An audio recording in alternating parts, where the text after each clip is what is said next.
Well, that is boring, obviously, but it just goes to show that the market sentiment right now is very neutral, and it is just how it is. And in fact, I say it many times, I think the worst scale or the worst part of the scale is the neutral part, because low volatility really is the worst for crypto, because then people don't pay attention. It's even, I mean, remember the headlines when FTX happened? I'm not saying FTX was good for crypto, but it was good for market attention. We got attention into the crypto market, and at the end of the day, that's what we need. We need attention. We need people to pay attention. But of course, we prefer good news. That's always the best.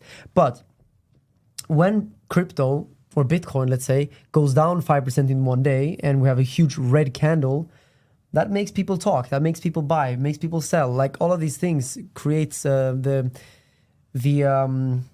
attention we need, essentially. Like, we're kind of dependent on it to grow.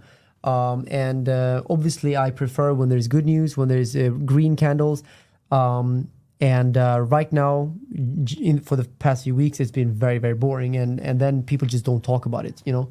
And when people don't talk about it, then kind of the wheels stop turning. And that is the worst. So fear and greed index, I prefer it to be extremely bullish. But if not very bullish, then I would actually prefer it to be extremely bearish, even though that sounds pretty crazy, but it is true. Neutral is really the worst.